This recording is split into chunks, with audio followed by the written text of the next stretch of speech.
네, 종목 카운슬러 2부로 찾아왔습니다. 시청자님 전화 연결로 상담을 먼저 받아보도록 하겠습니다. 안녕하세요, 시청자님.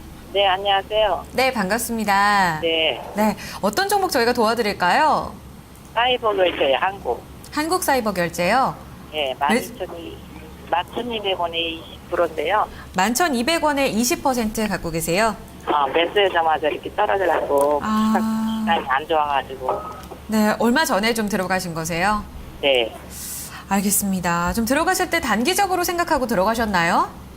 아니 그래도 좀 갖고 있어 보려고 했더니 너무 많이 빠져서 이게 추세가 이탈되는 거 아닐까. 그렇지 않으면 또 거기서 저점 찍고 올라오려는가. 알겠습니다. 시청자님 혹시 들어가실 때 손절 라인 생각하기 참 어렵지만 그런 부분도 고려를 해보셨어요? 예, 좀 더 이게 저점이라고 들어간 거 같은데. 그러세요. 알겠습니다. 한번 두 전문가 의견은 어떤지도 살펴보도록 할게요. 시청자님 많이 힘드시겠지만요. 전화 끊지 마시고 잠시만 기다려주세요. 저희가 전략 살펴볼게요. 네. 네, 한국 사이버 결제 때문에 고민이신데요. 오늘 종가부터 한번 확인해 보겠습니다. 사자마자 밀렸다고 하시는데요. 오늘 장에서도 좀 많이 밀렸어요. 3.2%, 3.62% 밀리면서 1,650원이 오늘 종가입니다.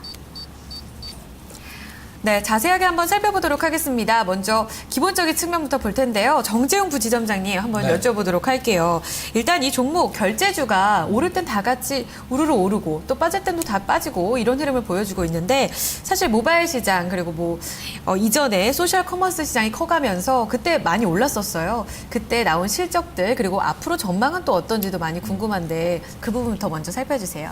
네, 이제 뭐 한국 사이버 결제뿐만이 아니고 뭐 KG 이니시스라든지 이런 종목들이 이제 이 결제 시장, 온라인 결제 시장 그리고 모바일 결제 시장의 확대, 뭐 여기에서 이제 큰 성장을 이룰 것이다 이렇게 이제 해서 뭐 주가가 다 올랐다가 최근에 빠지는 거는 예상보다 그게 실적이 항상 그래요. 이게 기업은 잘 해나가고 있는데 시장에서 과도하게 이제 줬던 것들을 다시 가져오는 거죠. 심리가 과도하게 이제 기대감이 부풀었던 부분들 그런 것들이 이제 빠지면서 그리고 이제 코스닥 시장의 하락과 맞물려서 이제 주가가 또 밀리고 있는 이런 상황인데요. 사이버 결제도 뭐 지금 상황이 그런 상황이다 이렇게 보시면 되겠고요. 지금 그 한국 사이버 결제 실적 부분 잠깐 실적 현황을 좀 보면은요. 사이버 결제는 뭐 꾸준히 성장을 하고 있다 이렇게 보시면 되겠습니다. 그러니까 작년에 1,370억대 매출이었고 올해는 1,590억 이렇게 시장에서 예상을 하고 있는 부분이고요. 요것은 조금 더 다운이 될 수도 있겠습니다. 왜냐하면은 1분기 실적이 시장 예상치보다 뭐 근접하는 수치는 나왔지만은 약간 밑돌았거든요. 그렇기 때문에 뭐 하반기 쪽으로 가면은 또 이 세월호 사태가 있었지 않습니까? 그래서 소비 심리가 조금 다운이 된 이런 상황이기 때문에 그런 부분들을 감안을 해보면 이 예상치는 좀 줄어들 가능성이 있다. 그런 부분들이 이제 뭐 결제주들 전반이 좀 최근에 약세를 보이는 이유가 아닐까 이런 판단이고요. 어쨌거나 그래도 이 12년도에 1,328억, 그 다음에 13년도에 매출액이 1,370억, 그리고 올해도 큰 폭의 성장은 뭐 10% 이상의 성장은 가능하리다. 이렇게 보면 특히 온라인 또 모바일 결제 시장의 성장은 이루어지고 있다. 이렇게 보시면 되겠고 그렇기 때문에 지금 한국 사이버 결제 주가가 PER 올해 예상 실적 기준으로 한 15배 정도를 받고 있습니다. 지금 빠졌지만, 주가가 빠졌지만 15배를 받고 있는 상황인데 이것은 이제 시장에서 그만큼 성장의 점수를 주고 있다. 현재도. 주가가 최근에 빠졌지만 현재도 주고 있다. 이렇게도 해석을 할 수 있을 것 같아요. 분기 실적, 그러니까 올 1분기 실적이죠. 1분기 실적을 뭐 요약을 해봤는데요. 이 요약실을 보면은 매출액이 361억 나왔고 영업이익 27억 나왔고 순이익 23억 나왔습니다. 23억 나왔고 작년 1분기와 비교해 보면은 거의 매출액 한 10% 정도 증가를 했지만은 영업이익하고 순이익 부분들은 비슷하죠, 그죠? 이 부분이 이제 시장 예상치 이익률이 조금 빠졌다 이런 부분들 그렇기 때문에 시장 예상치보다 영업이익이 좀 덜 나왔다. 이래서 이제 최근에 좀 약세를 보였고. 작년 그 4분기, 전분기죠. 전분기 대비해서는 뭐 성장을 하지 못하는 뭐 1%대 성장을 그치는 이런 모습들이 보여지고 있습니다. 그리고 이제 그 한국 사이버 결제의 뭐 이슈들 뭐 주목해야 될 부분이죠. 올해 어떤 부분을 주목을 해야 되느냐 이런 부분들에 보면은 결국 이제 그 B2C 시장은 생각보다 그렇게 빠르게 성장하지 않더라는 거죠. 성장하는 업계 전반으로 볼 때는 성장 흐름은 맞는데 그것이 시장이 그 결제주들이 막 그 테마를 타서 이렇게 쫙 올라갈 때 그때의 속도보다는 빠르지 않더라는 것을 이제 시장이 느낀 거거든요. 그렇다고 하면 만약에 기대감이 없으면 주가는 과도하게 기대를 했다가 그것이 안 나오면 주가는 상승했던 제자리로 갈 겁니다.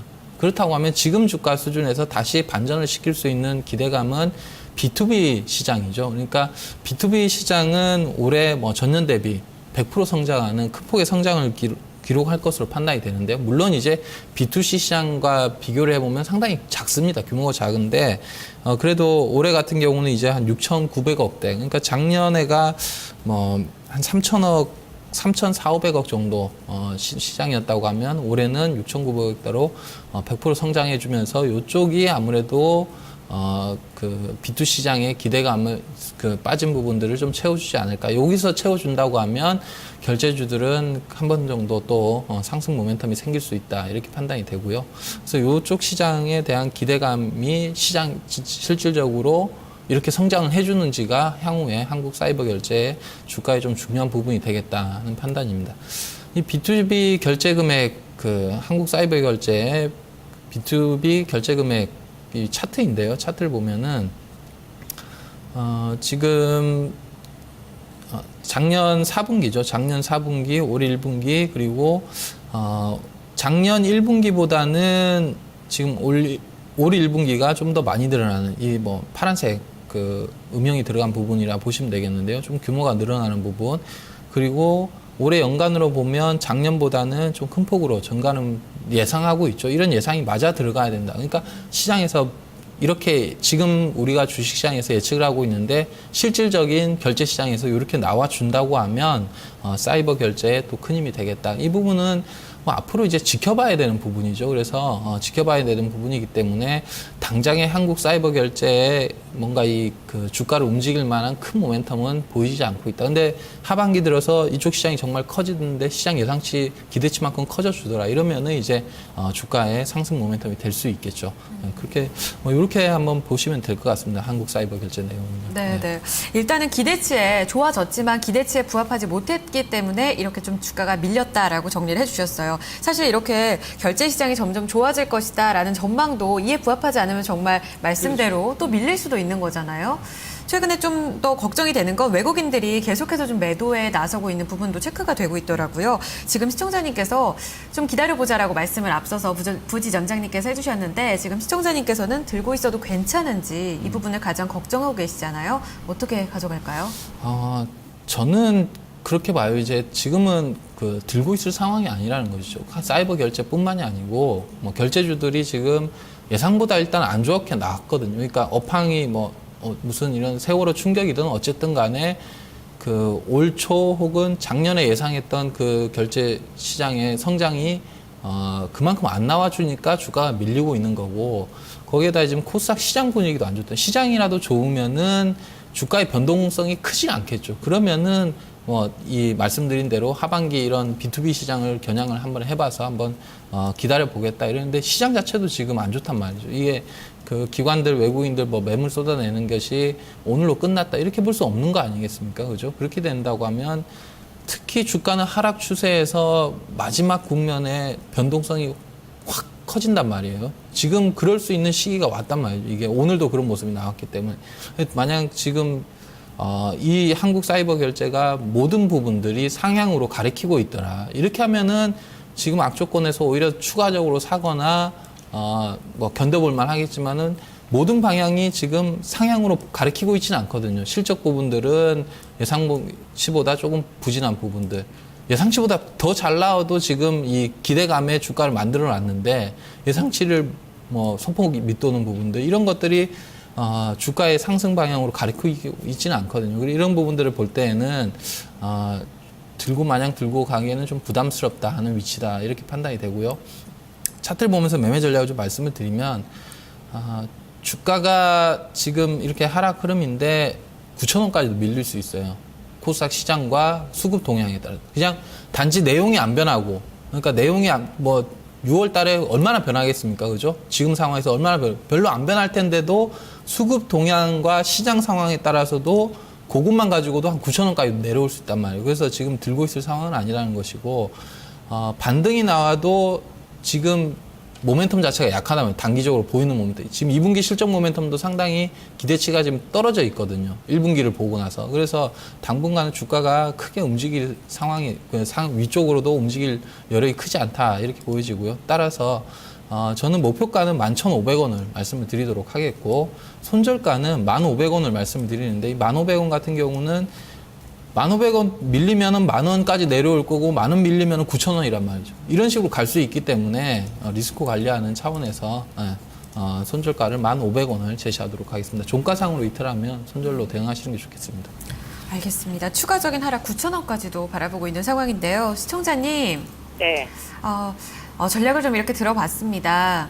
그러면 제가 상 가격 오면 매도하는 게 맞겠네요. 근데 그 가격까지 올 수는 있는지. 목표가 말씀이세요? 네. 반등을 하게 된다면 11,500원에서 정리를 하자라는 의견이신데 추가적인 하락보다 반등의 가능성을 더 높게 보시는지 이런 부분이 궁금하신 건가요? 네. 네. 한번 여쭤보도록 할게요. 부지점장님, 반등 가능성이 조금 더 무게를 실어서 살펴볼 수 있는 건가요? 그건 시장 상황에 달려있다 보여져요. 그러니까 뭐 수급 동향에서 네. 특히 코스닥이 뭐 내일부터 반등을 쭉 해주면서 한 550선 이런 식으로 반등에 성공을 해주면 사이버 결제 주가도 지금 뭐 1,500원 전후에서 이렇게 반등이 나와서 11,500원 수준까지는 나올 수 있는데 그게 아니고 코스닥 시장이 또 밀렸다. 지금 530대에서 530선이 깨지거나 혹은 사이버 결제 쪽으로 매물이 계속 쏟아지더라. 이렇게 되면은 밀릴 수 있거든요. 오히려 반등을 제대로 못하고 그 매수하신 가격까지 못 가고 바로 밀릴 수 있거든요. 바로 밀릴 땐 손절해야죠. 틀렸다. 이것을 인정하시고 손절을 하시는 게 좋습니다. 알겠습니다. 시청자님, 네. 한번 동향을 살펴보시면서 대응해 보시는 게 어떨까요? 네, 알았습니다. 네, 기운 내시고요. 시청자님 다음에 또 전화 주시기 바랍니다. 네. 네, 감사합니다. 한국사이버 결제였습니다. 두 분의 전략 다시 한번 점검을 해보겠습니다. 네, 조용구 전문가 투자 의견 보유고요. 목표가가 12,500원입니다. 손절가 1,400원 제시되고 있습니다. 앞서서 살펴보셨던 정재용 부지점장의 의견은 보유, 목표가 11,500원, 손절가는 1,500원으로 제시되고 있습니다. 네, 이어서 다음 종목으로 가보겠습니다. 게시판에서 사연을 찾아볼 텐데요. 문자 뒷자리 4437님께서 남겨주신 종목 바로 EM코리아입니다. 매수가가 7,040원, 10% 들고 계십니다. 지금 실적은 좋다고 하는데요. 지금 자리 손절을 해야 하나요? 라고 사연을 남겨주셨습니다. 지금 오늘 종가가 6,230원입니다. 이틀째 밀렸는데 오늘장에서 크게 밀렸어요. 자, 조용구 전문가님, 손절을 해야 됩니까? 네, 실적이 좋다고 말씀하셨는데 뭘 보고 좋다고 하신 건지는 잘 모르겠고요. 그 실적을 제가 한번 체크를 해보니까 이 기업은 사실상 이제 매출액 자체는 조금 이제 10% 정도 늘어나긴 했으나 영업이익적으로는 전년 동기 9억 원에서 3억 원대로 지금 이제 반토막 이상 좀 나 있는 상황이고요. 당기순이익도 사실상 8억 원 정도 전년 동기에 8억 원 정도 발표가 됐었는데 올해는 연결 기준으로 이제 3천억 원 정도밖에 3천만 원 정도밖에 나오질 않았습니다. 그러니까 실적이 위축되고 나서 그 부분 때문에 오늘 좀 많이 하락한 거라 보시면 될 것 같고요. 세부적으로 보면은 사실 이 기업 같은 경우는 실제적으로 이제 뭐 공작기계 사업이라든가 또 벨라스트 수처리 장비라든가 이런 쪽의 사업의 매출이 좀 이제 활발하게 나와줘야 되는데 공작기계 같은 경우는 실질적으로 지금 1분기에 나간 물량 자체가 별로 없고 벨라스트 수처리 장비 같은 경우도 실질적으로 좀 실적이 거의 안 잡힌 걸로 나와 있기 때문에 별도 기준으로 봤을 때는 영업 적자가 기록된 거고요. 연결 기준으로 봤을 때 흑자가 겨우 난 건데 이거는 이제 자회사 중에 이제 엘캠텍이라는 회사에서 수소 스테이션 관련한 그런 쪽에서의 실적이 대략 한 9억 원 정도 좀 순이익이 나온 걸로 평가가 되고 있기 때문에 본사에서의 적자를 자회사가 조금 이제 커버를 해줬다라는 그런 정도로 좀 보여집니다.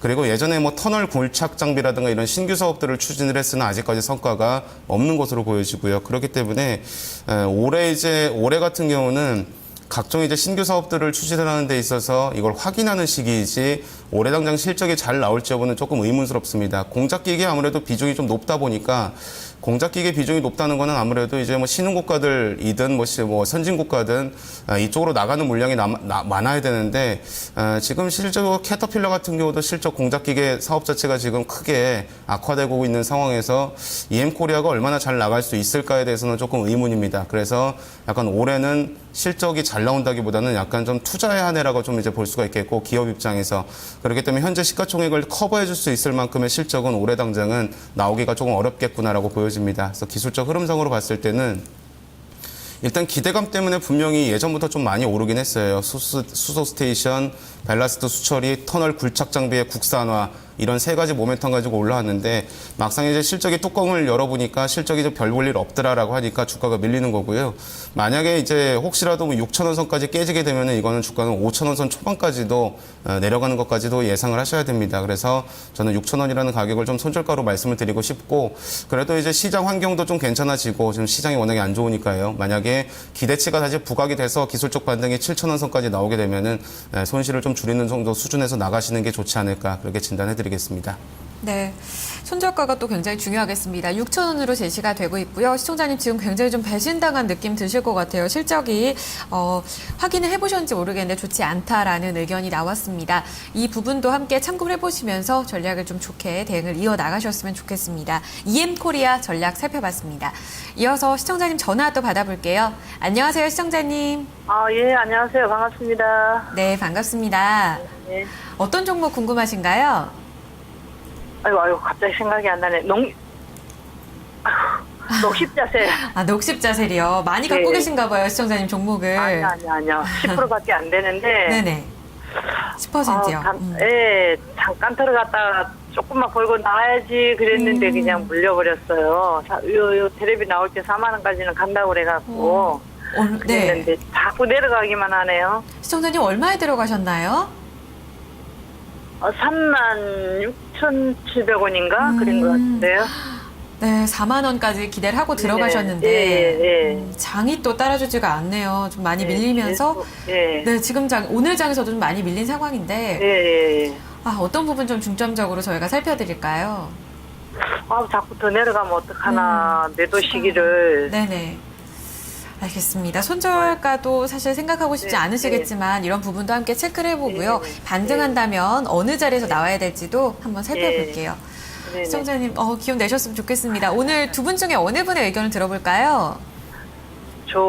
아까 그분이라는데. 조용구 전문가님이요? 예. 네, 알겠습니다. 전문가님. 네, 시장님 반갑습니다. 조용우 전문가입니다. 예, 반갑습니다. 네, 굉장히 좀 어려운 종목을 매매하고 계셔가지고요. 그러게요. 예, 이게 참 전문가 입장에서도 이런 바이오 관련된 기업들은 분석하기가 조금 까탈스러운 경우가 많은데 일단 주가 상승의 배경을 먼저 말씀을 드리면은요. 이 종목이 이제 이뮨셀 LC라고 해가지고 이제 간암 치료제를 좀 이제 임상 실험을 좀 하던 게 있었는데 네네. 이게 이제 일단 그거밖에 없어요. 그게 3상 결과를 기다리고 있는 과정입니다. 지금요. 그러니까 실험은 종료가 일단 임상 시험은 종료가 됐다고 했고요. 종료가 이제 4월 달에 됐다라는 그런 이제 내용이 발표가 되고 나서 주가가 고점 찍고 내려간 거고 이 임상 실험이 종료가 됐구나라는 정보가 돌면서 3월 달에 급등하고 종료가 됐습니다라고 뉴스가 나왔을 때 주가가 고점 찍고 내려온 거고 지금 들고 있는 사람들의 대부분은 결과가 어떻게 나올까 이거 하나입니다, 지금. 네. 예. 근데 사실 저희 입장에서는 저희는 이제 주식 관련된 전문가지 바이오에 관련된 지식을 가지고 있지는 않거든요, 사실. 그래서 이게 결과가 잘 나올지 안 나올지는 사실상 모르는 거고요, 제 입장에서는요. 네. 만약에 결과가 잘 나오면은 뭐 이제 실질적으로 이제 이 간암 치료제가 임상 실험이 이제 긍정적으로 종료가 됐으면은 다음 실험으로 넘어가고 또 한편으로는 향후의 먼 미래를 봤을 때는 이게 치료제로 실질적으로 이제 식약청에서 승인받고 FDA 승인을 받고 해가지고 치료제로 만들어서 판다는 기대감이 반영될 수가 있는데 만약에 3상 시험 종료했는데 결과가 별로더라 이러면은 이건 주가 끝나는 거거든요, 아예. 예, 그래서 이게 두 가지를 이거는 감히 제가 판단드릴 수는 없다라고 저는 생각을 하고요. 그래서 기술적 흐름을 한번 보면서 전략을 좀 세워보면은 네. 예전에 주가가 빠질 때도 참 이게 개인 투자들 참 힘들게 하는 종목인데 빠질 때 앞뒤 안 가리고 이렇게 신저가까지 밀렸다가 기대감 때문에 올라가고 그 네. 기대감이 반영되면서 주가가 올라갔으나 이제 실험 종료됐다 결과만 기다리고 있다 그 과정에서 지금 계속 밀리고 있는 거고요. 네. 근데 만약에 이 종목이 그 추세란 만약에 이 종목을 건드리고 있는 이 주도 세력들이 이탈한 게 아니다라고 한다면은 실제적으로 가급적이면 3만 원을 깨지 말아야 된다고 생각을 하고요. 네. 만약에 3만 원을 깬다라고 한다면 이건 굉장히 괴로운 시간이 될 수도 있고 그 임상 결과가 어떻게 나오는지는 뭐 감히 장담을 할 수 없기 때문에 조금 힘든 시간을 좀 보내야 될 수도 있다 이거죠.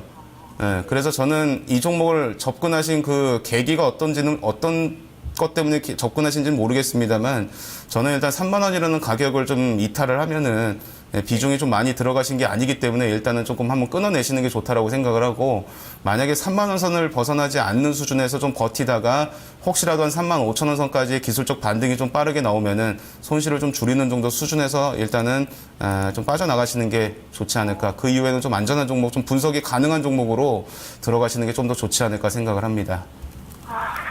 예, 감사합니다. 네, 감사합니다. 네. 시청자님 많이 도움 되셨으면 좋겠어요. 네네. 네, 고맙습니다. 다음에 또 다른 종목 궁금하시면 전화 주세요. 예. 네, 감사합니다. 네, 녹십자세 전략을 좀 살펴봤습니다. 좋은 도움이 됐으면 좋겠고요. 다음 종목도 살펴보도록 하겠습니다. 자, 게시판으로 가보도록 하겠습니다. 이번에 남겨주신 종목은요, 쌍용 양회입니다. 매수가부터 살펴볼게요. 매수가가 9,350원이고요. 비중 30% 현재 들고 계십니다.